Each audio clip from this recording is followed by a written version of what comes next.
try to focus on my recovery right now, getting my body in shape for a very physical battle. Hopefully I can deliver the level and be able to stay with him for potentially 5 sets. The sun was dipping low over London, but on center court, nothing about this night felt ordinary. 5 hours. That's how long two men would spend trying to break each other, trying to outlast pain, fatigue, and the ticking clock itself. This wasn't just a tennis match. This was a war of attrition, and by the time it ended, it would be remembered as the longest quarterfinal in Wimbledon's storied history. In one corner, a 39-year-old man who has spent his entire career defying time. Novak Djokovic, 15 Wimbledon semi-finals, 24 Grand Slam titles, a resume so decorated it borders on mythology. But tonight, his body would betray him before his will ever did. In the other corner, Felix Auger-Aliassime, a 25-year-old Canadian hungry to prove that the old king could be dethroned. Nobody watching that first set had any idea what they were about to witness. A tight, tense opening set, decided in a brutal tiebreaker, Djokovic edging ahead. But then disaster. In the ninth game, as he served a hold, Djokovic winced. He grabbed at his lower leg. The crowd went silent, collectively holding its breath. Was this it? Was the champion's night about to end in injury, in heartbreak, in an early exit that nobody saw coming? A trainer rushed to his side. Djokovic's ankle was examined, his calf massaged, his sneaker pulled back as he stretched in visible discomfort. For a moment, it looked like the match, maybe even the tournament, could slip away right there. But something happened, something that has defined this man's entire career. He didn't quit. He didn't fold. He gritted his teeth, pushed through the pain, and kept fighting. Auger-Aliassime, sensing blood, seized the moment. He fought back and leveled the match, taking the second set to make it one apiece. The crowd roared. The momentum had shifted. And then, just as the drama was reaching its boiling point, something happened that nobody expected. Something that had nothing to do with forehands or backhands, nothing to do with aces or unforced errors. The umpire's chair. A decision. And suddenly, all eyes were on the roof. Tournament officials made the call to shut the center court roof, sealing the arena, changing the very air the players would breathe. And Djokovic was furious. Because here's the thing. The skies weren't threatening. There was no rain on the radar. No wind howling through the stands. Just a golden evening sun, still hanging comfortably above the horizon. So why, he wondered, why now? He marched to the chair. He locked eyes with tournament referee Denise Purnell. And what followed was one of the most electric, unscripted moments of the entire tournament. Djokovic didn't hold back. He reminded her, in front of a stunned center court crowd, that in this very tournament, just days earlier, officials had let matches run under natural light until 8:30 at night. Now, at just 7:40 with the sun still very much in the sky, they wanted to seal the roof shut. Where he demanded was the consistency. It gets even tenser.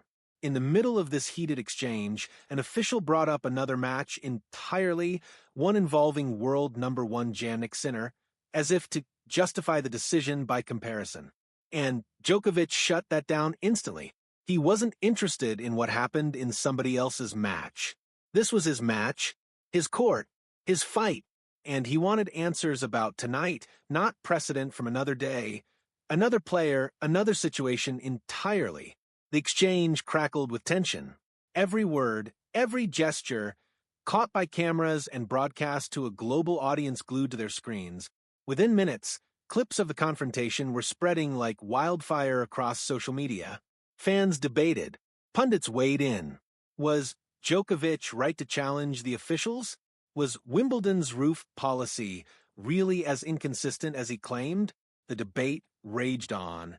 But out on the court, the roof closed anyway. The lights changed.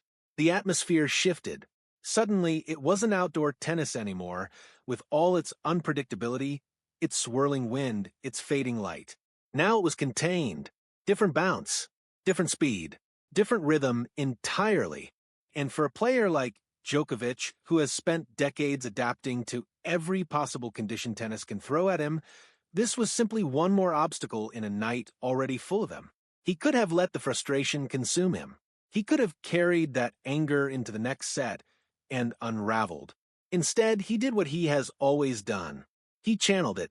He composed himself, walked back to the baseline, and delivered a statement with his racket instead of his words. The third set, precision serving, relentless court coverage, stretching for balls that looked impossible to reach, redirecting the Canadian's biggest shots right back at him. Djokovic took that set convincingly, but this match wasn't finished testing him. Auger-Aliassime, refusing to fade quietly into the night, clawed his way back once again, forcing a fourth-set tiebreaker of his own.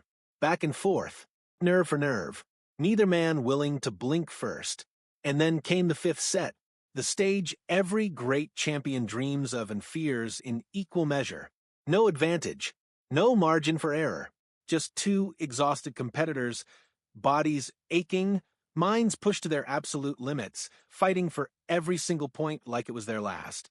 It went to a tiebreaker, a brutal, soul-testing tiebreaker where legs were burning, lungs were screaming, and one mistake could end everything. Djokovic struck first, surging ahead. Auger-Aliassime battled back, refusing to let the match slip away without a final stand. But in the end, it was Djokovic's experience, his championship instincts honed over decades on the biggest stages, that tipped the scales. A crucial error from the Canadian sailed wide. And just like that, 5 hours and 15 minutes after it all began, it was over. Djokovic dropped to his racket, utterly spent, before finding one last surge of energy to fire up the crowd for a final roar.